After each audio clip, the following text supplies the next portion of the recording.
Hello प्यारे दोस्तों, मैं सुमित शर्मा आप सबका स्वागत करता हूं आपके अपने चैनल जीत में, जहां पर हम जेई नीट लेवल की physics as well as chemistry, NEET level की बायोलॉजी और जेई लेवल की मैथ्स को कवर कर रहे हैं। आपका बहुत स्वागत है लेक्चर नंबर 7 में, जो कि एक रिकॉर्डेड लेक्चर है फॉर चैप्टर सॉल्यूशंस। मैं चाहता था कि ये टॉपिक जो चल रहा है ना, ये मैं लाइव में लूँ, बट नहीं ले पाया। कोई बात नहीं, हम रिकॉर्डेड में कर रहे हैं। और अगर आपको कोई डाउट हो तो आप लाइव में, जब हम लाइव मिलें या तो तब पूछ लेना, या तो आप नीचे जब कमेंट्स होंगे तब वहाँ पूछ सकते हो। ठीक है, तो रॉल्स लॉ की कंटिन्यूएशन आज हमें करना है और उससे रिलेटेड कुछ क्वेश्चंस देख रहे हैं। चलिए, सबसे पहले हमें क्या देखना है वो देखते हैं। Graph of Rawls law. उससे पहले हम एक बार पिछले लेक्चर को रिवाइज कर लेते हैं, है ना। और आपको मैं दे देता हूं एस क्यूब नंबर 11, है ना। तो हमने पिछले लेक्चर में क्या पढ़ा था? P T equals P not A chi A plus P not B chi B. और हमने देखा था P T equals P not A minus P not B into chi A plus P not B. और हमने देखा था P T equals P not B minus P not A into chi B plus P not A. ये आपने पिछले lecture में देखा था, है ना। और यही आपका था रॉल्स लॉ का केस नंबर 1, जब दोनों लिक्विड कोई ना कोई वेपर बना रहे हैं। तो इस स्लाइड को मैं कर देता हूँ एक कदम ऊपर, और अब हम देखेंगे ग्राफ ऑफ रॉल्स लॉ। ठीक है, रॉल्स लॉ का ग्राफ। ध्यान से आप इसको इस चीज़ को देखना, बिकॉज इसमें कंफ्यूजन हो सकती है कई तरह, है ना। तो इसको थोड़ा सा ध्यानपूर्वक देखिएगा।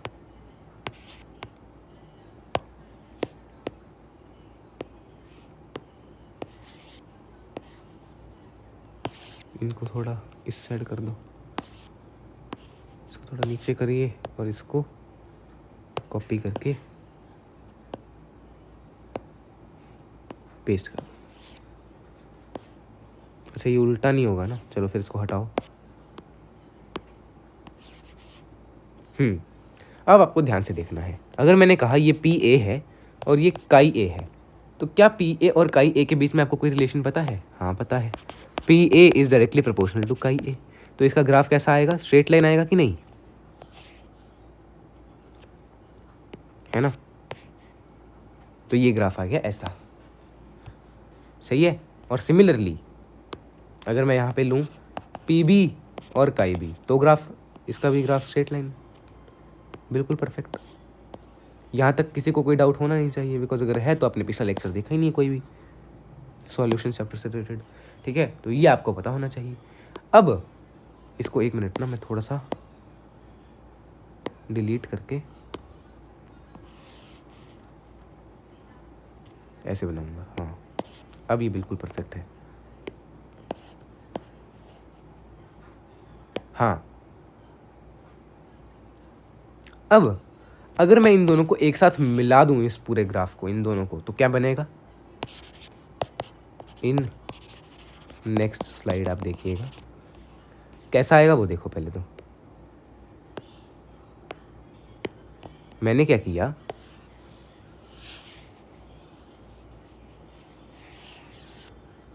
आई copied it and pasted it here. ये आ गया है ना। ये आपने देखा। अब इनको मैं एक साथ मिला रहा हूँ, तो वो देखो कैसे लगेंगे मिलाने के बाद। इसको मैं इसके ऊपर ले आऊँ, है ना। ये देखो ध्यान से,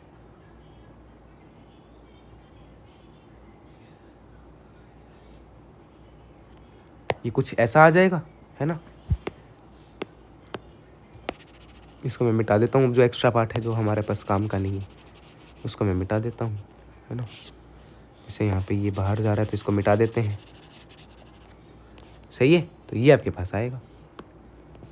ठीक है, कि इस साइड हमने on this axis we are plotting pressure of A, on this axis pressure of B. यहाँ पे आपका इस साइड को क्या बढ़ रहा है? काई ए। और इस साइड को क्या बढ़ रहा है? काई बी, है ना। तो जब इस साइड को काई बी बढ़ रहा है, तो यहाँ पे काई बी मैक्सिमम होगा, जो कि होगा 1, और काई ए विल बी 0। एंड सिमिलरली यहाँ पे काई ए 1 एंड काई बी विल बी 0। ठीक है, तो अब इसको रखने का कोई मतलब ही नहीं बनता अगर मैंने ये लिख दिया तो। ठीक है, ठीक है। अब अगर मैं बात करूँ टोटल प्रेशर की, that will B this one. This will be P T. अगर मैं इसको मिटा के दोबारा बनाऊँ तो कैसे बनेगा, पी टी, पी टोटल या प्रेशर टोटल। ये है आपका पी नॉट बी और ये है आपका पी नॉट ए। सही बात है।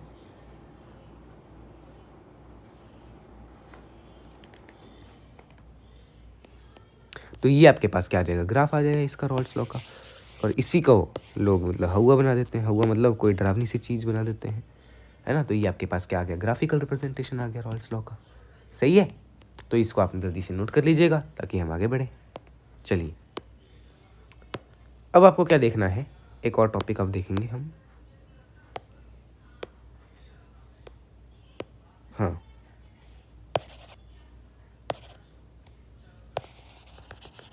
Composition of in vapour phase.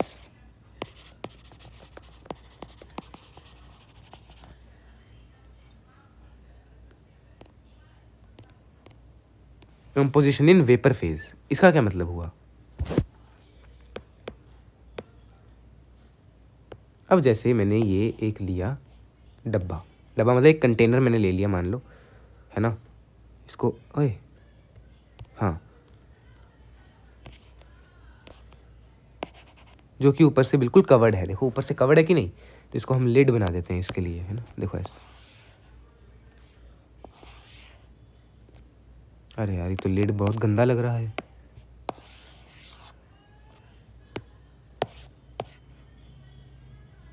ये कवर्ड है ऊपर से, है ना। इसके अंदर मान लो आपकी दो चीज़ें हैं, है ना। एक सॉल्यूट होगा, ये मैंने मान लिया सॉल्यूट है। एक सॉल्वेंट है, ये मैंने मान लिया सॉल्वेंट है। अब ये सॉल्वेंट के वेपर आ गए और ये सॉल्यूट के वेपर आ गए, है ना। क्योंकि वेपर तो बनाएंगे ना दोनों, क्योंकि कवर्ड हैं और कवर्ड फॉर्म में जब हम इसको हीट वगैरह देंगे तो वेपर बनेंगे, है ना। बिना हीट के भी बन सकते हैं, ठीक है। तो हमने कुछ चीज़ें डिफाइन की हैं। जो रेड वाला है उसको मैंने मान लिया ए, है ना, कि वो सॉल्वेंट है। रेड को मैंने क्या मान लिया कि वो सॉल्वेंट है, यानी कि वो ए है। और ब्लू को मैंने मान लिया कि वो सॉल्यूट है, यानी कि बी है ना। तो अब इसको ध्यान से देखना, this is chi A and this is Y A. Y A का मतलब है mole fraction of A in vapour phase, कि ए के मोल फ्रैक्शन वेपर फेज में कितने हैं। लिक्विड फेज में तो काई ए है, वेपर फेज में हमने उसको मान लिया वाई ए, ठीक है। अगर मैं इसी की बात करूं इन लिक्विड फेज, राइट, तो वो क्या होगा, काई ए, है ना। Mole fraction in liquid phase. Similarly यहीं पे है आपके पास वाई बी, जो कि क्या है, mole fraction of be in vapour phase, कि वेपर फेज में बी के कितने मोल हैं, वेपर फेज में सॉल्यूट के कितने मोल हैं। सही बात है कि नहीं। और सिमिलरली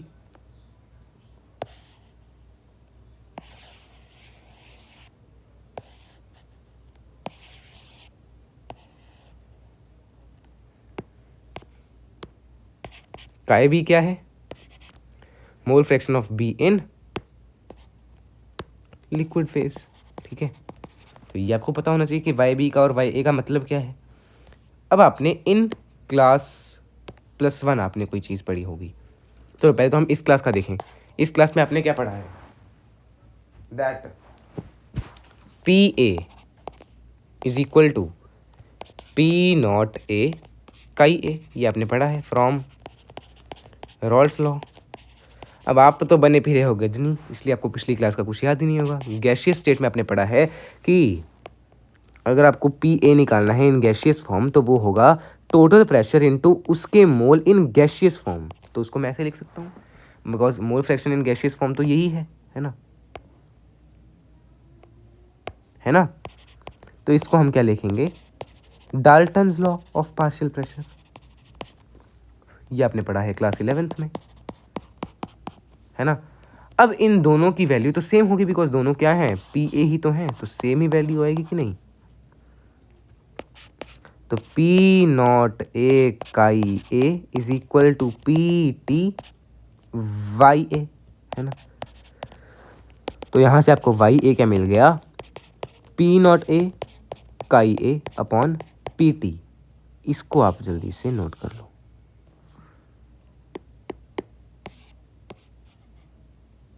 फिर हम आपको एस क्यूब देंगे। सिमिलरली वाई बी क्या है, पी नॉट बी का A B upon P T. अच्छा, अगर मान लो कोई भूला बिसरा बच्चा आ जाए, बोले एस क्यूब क्या होता है, रिकॉर्डेड लेक्चर है, हम बता भी नहीं पाएंगे। तो एस क्यूब अभी हम देंगे, है ना। नंबर है 12, तो यहाँ पे लिख लो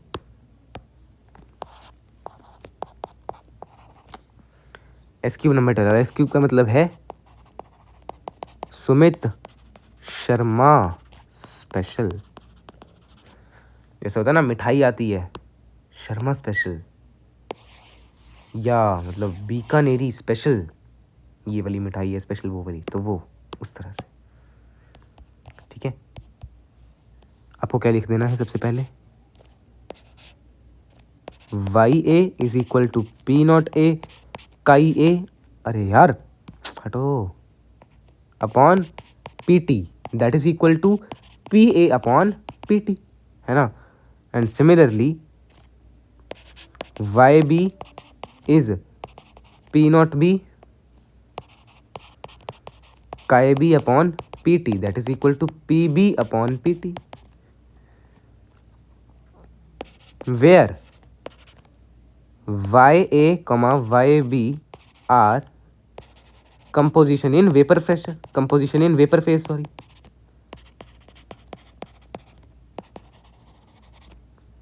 है ना। और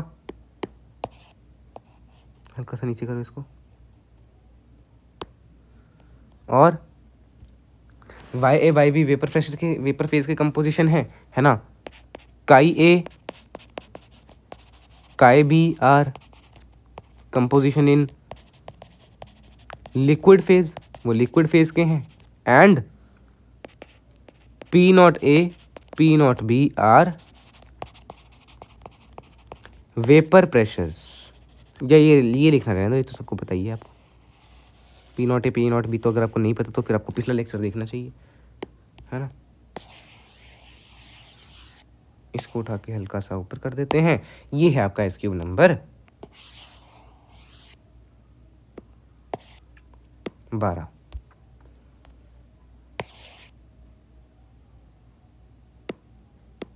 नोट कर लो, S cube number 11, S cube number 12। Next हम देखते हैं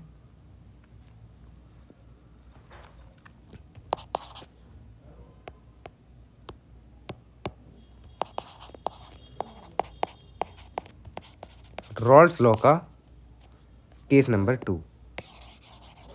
इसको हम थोड़ा छोटा करके लिख देते हैं। Raoult's law case 2, solvent makes vapor but solute does not, that is only solvent is volatile, सिर्फ solvent volatile है, solute is non volatile, ठीक है, solute volatile नहीं है। अब अगर मान लो सॉल्यूट वेपर बना ही नहीं रहा, है ना, वेपर बना ही नहीं रहा सॉल्यूट, तो फिर क्या P not of solute zero नहीं हो जाएगा, वो वेपर ही नहीं बना रहा, तो फिर वो ज़ीरो होगा। एंड आपने पढ़ा है P T equals P not A chi A plus P not B chi B, तो ये तो ज़ीरो है, that means P T will be equal to P not A chi A. क्या ये क्लियर है? इज इट ओके और not, है ना। तो आपको क्या मिला, P T equals P not A chi A. अगर आप पी नॉट ए से इसको माइनस कर दें, P not A minus P T will be equal to P not A 1 minus chi A, minus करके यही मिलेगा ना कॉमन लेके, है ना। तो P not A minus P T is equal to P not A chi B, क्या आप ऐसा कह सकते हैं। Now this is what we call as lowering of vapour pressure.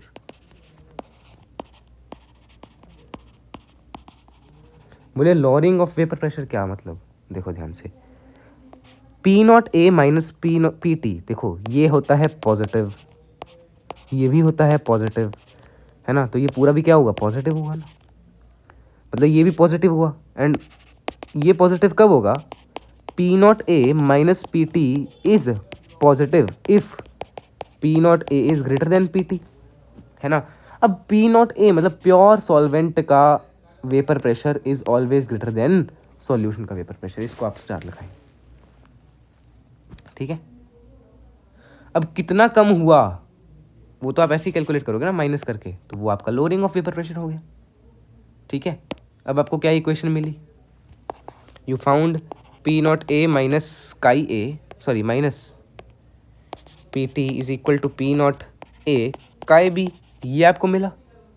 ये क्या है, lowering of vapour pressure, L V B लिख रहा हूँ मैं, है ना। अब अगर मैं P not A minus P T इसको डिवाइड कर दें पी नॉट ए से, तो वो क्या आ जाएगा, काई बी आ जाएगा।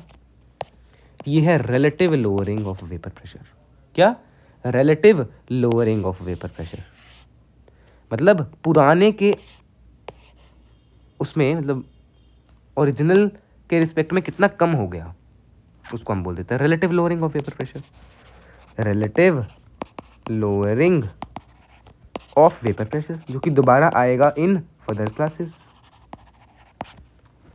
सही बात है कि नहीं, ठीक है। तो ये क्या हो गया, relative lowering of vapour pressure.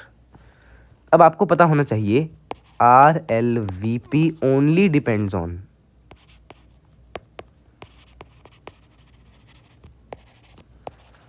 Mole of solute, because ये मोल फ्रैक्शन किसका है, सॉल्यूट का है, काई बी, है ना। तो आर एल वी पी किस पे डिपेंड कर रहा है, सिर्फ सॉल्यूट पे डिपेंड कर रहा है ना। और इसी चीज़ को हम बोल देते हैं कॉलिगेटिव प्रॉपर्टी, जो कि हम फर्दर क्लासेस में पढ़ेंगे, ठीक है, जो कि हम फर्दर क्लासेस में पढ़ेंगे। तो अभी मैं उसका नाम नहीं लिख रहा हूँ, अभी मैं उस प्रॉपर्टी का नाम नहीं लिख रहा, ठीक है। तो फिलहाल के लिए आपको इतना ही याद रखना है कि आर एल वी पी का फॉर्मूला क्या होता है, आपको क्या क्या चीज़ें पता होनी चाहिए, फिलहाल के लिए वो मैं आपको बता दूँ, है ना। अब इसका ग्राफ अगर हम देखेंगे, इस केस का ग्राफ,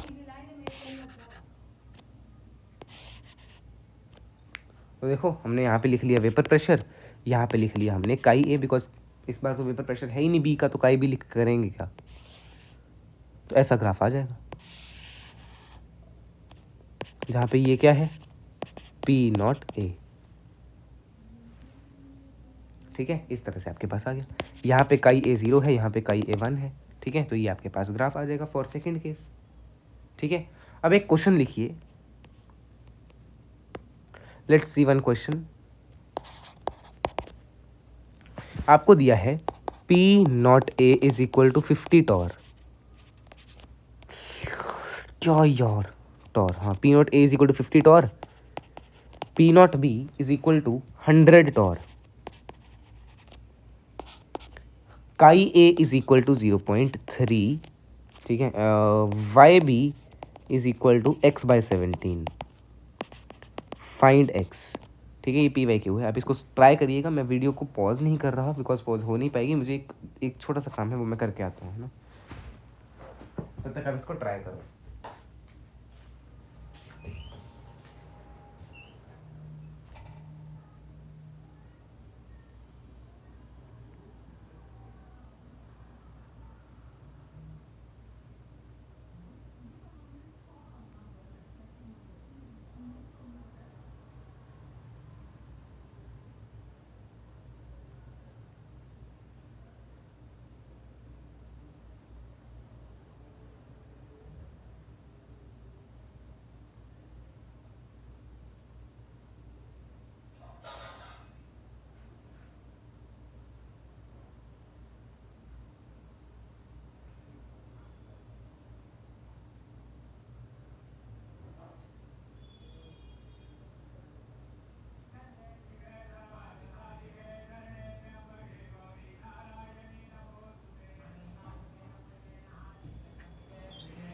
हाँ जी, अब हम इसको कंटिन्यू करते हैं।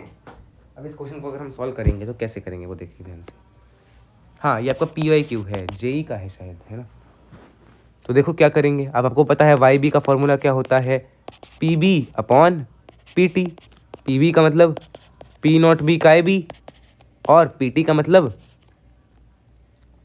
P नॉट A का A plus P naught B का B। ये तो आपने पिछली क्लास में ही पढ़ा है ना। तो ये तो हमें याद नहीं होना चाहिए, याद होना चाहिए, बिकॉज हम गजनी तो है नहीं। और अगर आपको याद नहीं भी है तो भी मैंने आपको बताया हुआ है पहले, तो यही फॉर्मूला मैंने लिखा है।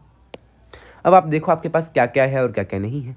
अच्छा, यू आर गिवन दैट काई ए इज इक्वल टू 0.3, तो क्या काई बी इससे वो नहीं आ गया 0.7, बिकॉज काई ए प्लस काई बी कितना होता है, 1 होता है ना। So Y B will be equal to P naught B 100 into chi B 7/10 upon, या 0.7 ही लिख लो, divided by P naught A chi A, that is 50 into 0.3, है ना। 50 इंटू 0.3 प्लस 100 इंटू 0.7। क्या ये नहीं होगा? सही बात है। हाँ, तो इसको अगर हम देखें करके, that will be equal to 70 upon, है ना, 70 अपॉन, इसको अगर हम देखें तो 5 से 15 115, ओह चलो भाई ऊपर कितना, 5 3 से 15 आ जाएगा, है ना, और प्लस 70 अपॉन 85 आ रहा है। Is it 70 upon 85? If we just 5 से इसकी कटिंग कर देते हैं, नीचे आ गया क्या 17, ऊपर क्या आ जाएगा 5 1 5 6 7 5 4 14/17। This is equal to x by 17 given in the question, so x is equal to 14। This is the correct answer, है ना। x कितना आ जाएगा आपके पास 14, it is the answer. Integer type था क्वेश्चन और ये आपका आंसर है, ठीक है। नेक्स्ट क्वेश्चन, एक और क्वेश्चन देख लो, है ना। एक और क्वेश्चन देखो, कहा है PT इज 0.8 ATM, है ना। YA इज इक्वल टू 0.5, काई ए इज इक्वल टू 0.2। आपको बताना है P नॉट A। ये भी बिल्कुल सिंपल सा क्वेश्चन है, और ये भी शायद जेई का ही क्वेश्चन है ना। If I solve it, how will I solve it? Just directly formula लगा दो, YA will be equal to P naught A chi A upon PT, है ना। P नॉट A आपको निकालना है, तो P naught A chi A is 0.2 divided by PT, that will be equal to 0.5, है ना। PT की वैल्यू भी पुट कर ही लो, है ना। PT कितना है आपके पास 0.8, 0.8 दैट इज इक्वल टू 0.5, है ना। 4 आ गया, 4 5 20, तो 2 आ जाएगा। P नॉट A की वैल्यू कितनी आ जाएगी 2 ATM। It was as simple as that, और ये आपका आंसर है। देखो तो क्वेश्चन इसमें कैसे आ रहे हैं वो देखो, आप खुद देखो, है ना। सही बात है कि नहीं? चलिए अब हम अगला क्वेश्चन देखते हैं। अगर क्वेश्चन देखें कि कोई और चीज़ देख ले, कंसेप्ट देख लें कोई, चलो देखते हैं, बढ़िया तरीके से कुछ ना कुछ तो करेंगे ही। हाँ, एक चीज़ आप नोट करिएगा, अब एस क्यूब दे दिया क्या मैंने आपको इससे रिलेटेड? नहीं ना, अभी RLVP वगैरह के एस क्यूब देने हैं ना, रॉल्स लॉ के केस 2 के एस क्यूब, है ना। तो एक एस क्यूब आप और लिखो, एस क्यूब नंबर 13। ओए, एस क्यूब नंबर 13, इसमें आपको क्या क्या लिखना है ये देखो, जो मैंने यहाँ पे पढ़ाया, यहाँ पे नहीं, यहाँ पे, इसके बाद है ये। पहले तो केस एक्सप्लेन कर दो। केस क्या है? Solvent is volatile, solute is non volatile. हट जा यार, हट गए, ठीक है। ये आपके पास केस है ना। अगर आप इस केस में देखें तो हम जल्दी से इसको लिखते हैं, फिर हम चलते हैं। तो इसमें आपका P naught B will be equal to 0, PT will be equal to P naught A chi A, जल्दी जल्दी लिख रहे हैं। फिर आपका ये लेक्चर हम एंड कर देंगे, है ना। और हमने देखा था कि P not a will be greater than P not sorry P T, है ना, पी टी से बड़ा होगा। ये आपके लिए वेरी वेरी इंपॉर्टेंट पॉइंट है, तो इसको आप 3 स्टार लगा के, इसको आप 3 स्टार लगा के येलो कर लें, है ना। फिर P not A minus P T that will be equal to P not A into chi A B, ये भी हमने देखा था, और ये था lowering of vapour pressure, lowering of vapour pressure. और हमने देखा था P not A minus P T upon P not A that is equal to chi A B, ये था आपके पास relative lowering of vapor pressure, relative lowering of vapor pressure। ठीक है, तो इसको मैं थोड़ा सा 1 मिनट लगा के हल्का सा ऊपर करके डब्बे में पैक करके आपको परोस देता हूँ। तो आपको तो हर चीज़ परोसी परोसी चाहिए, आप कुछ करेंगे थोड़ी खुद से। डीपीपी भी चाहिए, मॉड्यूल भी चाहिए, हैं मॉड्यूल भी दे दें क्या कोई बढ़िया सा। चलो इसको आप पहले नोट कर लेना, है ना, फिर मिलते हैं अगले लेक्चर में। पहले इसको आप हर एक स्लाइड पे लगभग 5-5 सेकंड के लिए रोक रहा हूँ। 1, ये second slide, third slide, fourth, fifth, sixth, seventh, eighth, 9th, 10th, 11th, 12th, 13th, 14th। चलिए फिर मिलते हैं अगले लेक्चर में। बहुत दिन से आपको एक, अच्छा पहले होमवर्क नोट करो, फिर एक बात बताऊँगा। होमवर्क क्या है? डीपीपी नंबर कौन सा चल रहा है आपका? 2 है कि 3 है? आई थिंक सो 3 है ना। हाँ, तो डीपीपी नंबर 3 आपको करनी है सॉल्व, एंड आपको नोट्स एस क्यूब का रिवीजन करना है, ये आपका होमवर्क है। अच्छा, बहुत देर से मेरे मन में एक बात है जो मैं कहना चाह रहा हूँ। क्या? Thank you to you all, जो भी आप फ्यूचर IITians हैं या फ्यूचर डॉक्टर्स हैं, मुझे नहीं पता कौन इस वीडियो को देख रहा है। नीट वाले देख रहे हैं, जेई वाले देख रहे हैं। नीट वाले तो फ्यूचर डॉक्टर हो गए, जेई वाले तो फ्यूचर IITian हो गए। चलिए फिर मिलते हैं अगले लेक्चर में, तब तक के लिए जय श्री कृष्ण, राधे राधे, सीताराम, राधे श्याम, ओम नमः शिवाय।